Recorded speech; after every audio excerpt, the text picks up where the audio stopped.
Good morning, all of you, class 12 student, physics classes by Prabhan sir, Akash inter college Husainganj Fatehpur. आज का नया topic है new chapter में। Chapter है विवर्तन।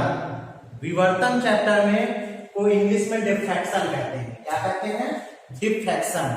डिफ्रैक्शन चैप्टर में पढ़ना क्या क्या है?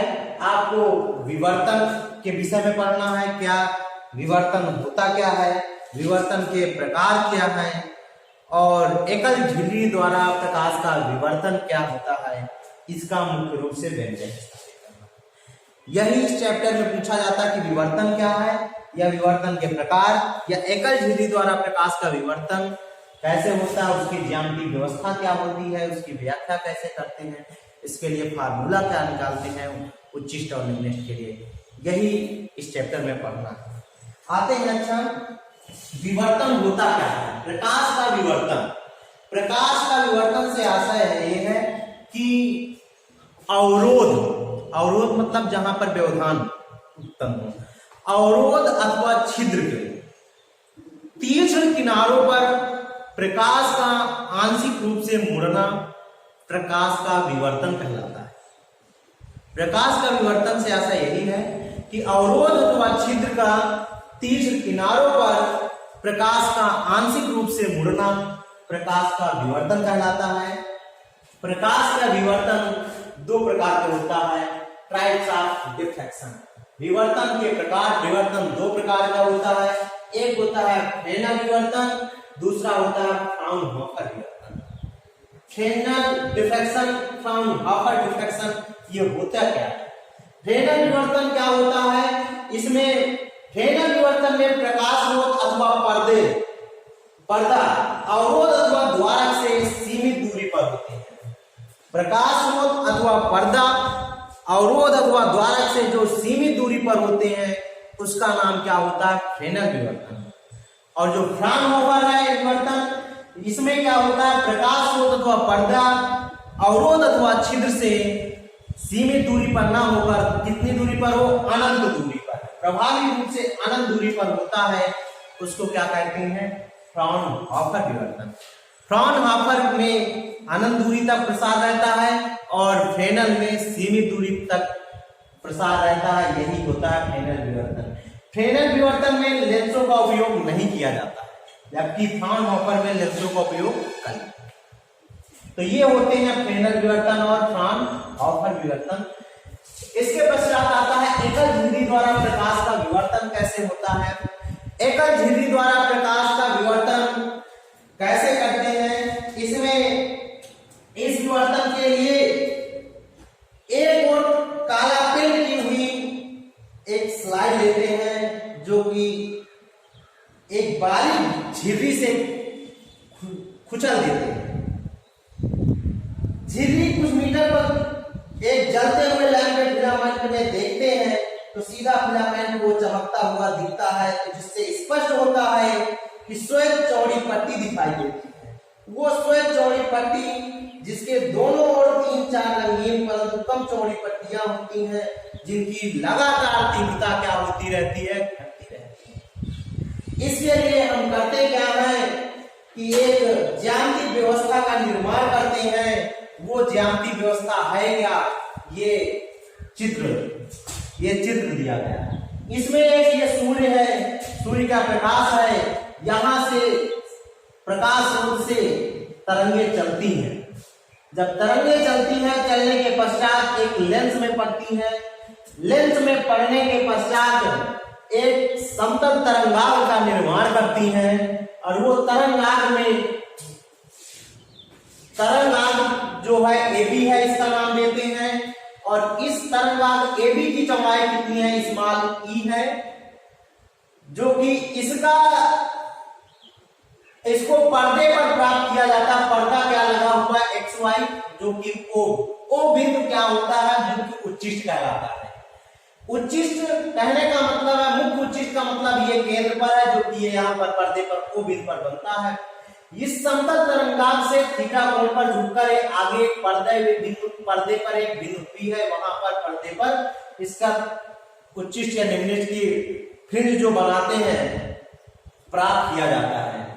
कहने का मतलब है कि इस ए से जो प्रकाश तरंगें चली हैं तो यहां पर लंब डाल देते हैं। कहने का मतलब है ये जो AK है बीके पर क्या है, लंब है। यहां पर ये AK क्या है, BK पर क्या है, लंब है। तल AK से बिंदु P तक प्रकाशीय पथ बराबर है। AK से BK तक AK से बिंदु AK है यहां तक है, ये प्रकाशीय पथ बिल्कुल बराबर है। इसका मतलब है इतना क्या होगा, ये पथांतर होगा। बिंदु और विचलने तरंगाओं का इतना बीके क्या होगा, ये पथांतर मतलब दूरी बढ़ती है। तो यहाँ पर इस बीके की लंबाई मान लेते हैं लैम्डा, जो कि लैम्डा क्या है, प्रयुक्त प्रकाश की तरंग दैर्घ्य है, जो कि बिंदु O से मुख्य उच्चिष्ट, बिंदु O को क्या कहते हैं, मुख्य उच्चिष्ट कहते हैं। इस मुख्य उच्चिष्ट के दोनों ओर उच्चिष्ट और निम्निष्ट के बैंड प्राप्त होते हैं। बैंड का मतलब फ्रिंज प्राप्त होते हैं। अगर प्रथम निम्निष्ट निश्चित के लिए क्या है, बीके बराबर क्या मान लिया, ये लैम्डा है, तो ये किस त्रिभुज का निर्माण होता है, समकोण त्रिभुज। ये समकोण त्रिभुज क्या है, AAB। कहने का मतलब है ये यहाँ पर इसका कितने अंश का कोण होता है, 90 अंश का कोण होता है। तो इस त्रिभुज में जब ये थीटा कोण है, इस थीटा कोण के सामने भुजा लंब है, लंब के सामने भुजा एक कर्ण है, तीसरी भुजा क्या होती है, आधार। तो इसमें साइन थीटा लेते हैं, साइन थीटा बराबर होता है लंब बटे कर्ण। तो लंब का मान क्या है, बीके, तो बीके रख दिया। कर्ण क्या है, AB, तो AB रखते हैं। बीके का मान लैम्डा रख दिया। AB का मान कितना है, सूत्रों के बीच की दूरी है, तरंगात के बीच की दूरी कितनी, इस्माली। तब लैम्डा इक्वल टू कितना आ गया, A sin थीटा। ये जो प्राप्त हुआ यह पर्दे पर प्रथम निम्निष्ट के लिए सूत्र है। प्रथम निम्निष्ट की स्थिति के लिए इस सूत्र को दर्शाता है। इस तरह निम्निष्ट की स्थितियों के लिए E sin थीटा बराबर क्या मानते हैं, plus minus m lambda. Plus minus m lambda से आशय यह है कि जहां m बराबर 0, 1, 2, 3 कुछ भी रख सकते हैं। अगर 0 रखा जाता है तो वो मुख्य उच्चिष्ट प्राप्त करता है। क्या प्राप्त करता है, मुख्य उच्चिष्ट प्राप्त करता है, जिसके दोनों ओर प्रथम निम्निष्ट या प्रथम उच्चिष्ट, ये निम्निष्ट उच्चिष्ट प्राप्त किए जा सकते हैं। इसके लिए हमने एक चित्र प्रदर्शित कर दिया। मुख्य उच्चिष्ट के लिए O प्रदर्शित किया गया है, ये ऐसे इस कंडीशन में बना हुआ है। ये थीटा कोण को तल पर प्रदर्शित करना है, sin थीटा थीटा कोण है। इस जो 0 है ये उसका नाम मुख्य उच्चिष्ट है, और ये निम्नतम स्थान जो है इनका नाम क्या होता है, यहाँ पर निम्निष्ट प्राप्त होते हैं। इस स्थान पर निम्निष्ट प्राप्त होगा, इस स्थान पर, इस स्थान पर, इस स्थान पर, इस स्थान पर ये निम्निष्ट प्राप्त। इनके जो ऊपरी स्थान है ये, इसका नाम क्या होता है, गौड़ उच्चिष्ट। ऊपरी भागों में गौड़ उच्चिष्ट प्राप्त होते हैं, निचले भाग में निम्निष्ट प्राप्त होते हैं। तो ये जो E sin थीटा बराबर प्लस माइनस m लैम्डा है, यहाँ पर अगर 0 रखते हैं, m बराबर 0, तो कितना प्राप्त होता है, m बराबर 0 रखने पर कितना हो जाएगा, E sin थीटा बराबर कितना हो जाएगा, 0। तो कहने का मतलब है कि sin थीटा इक्वल टू कितना आ जाएगा, 0। कहने का मतलब थीटा का भी मान यहाँ पर कितना हो जाएगा, 0। इसलिए मुख्य उच्चिष्ट पर 0 होता है। अगर m बराबर 1 रख देते हैं, m बराबर 1 रखते हैं तो E sin theta equal to 1 plus minus 1 lambda, अर्थात sin थीटा बराबर कितना आ गया, lambda by E plus minus. अर्थात इस थीटा को plus minus lambda by E, ये plus minus lambda by E का मतलब है माइनस इस तरफ इंटीजर के पदों में और पॉजिटिव इस तरफ दाहिनी ओर प्रदर्शित करते हैं। ये प्रथम निम्निष्ट की दूरी होती है, और इस तरफ क्या होती है, इधर भी प्रथम निम्निष्ट के बीच की दूरी होती है। दोनों को अगर जोड़ देते हैं तो कोणीय चौड़ाई कहलाती है। निम्निष्टों की जो कोणीय चौड़ाई होती है, दो क्रमागत निम्निष्टों के बीच की कोणीय दूरी जो होती है, कोणीय दूरी है, इस कोणीय दूरी को कहते हैं चौड़ाई, कहते हैं कोणीय चौड़ाई। तो दो क्रमागत निम्निष्टों के बीच की दूरी को फ्रिंज की कोणीय चौड़ाई कहते हैं। यहां से कोणीय चौड़ाई का व्यंजक स्थापित करते हैं। कहने का मतलब है आज के लिए इतना ही प्राप्त करना है, इतना ही तैयार करते हैं। आगे इसके लिए बोर्ड तो खाली नहीं है, इसलिए मान लीजिए अब नेक्स्ट डे आगे बताया जाएगा।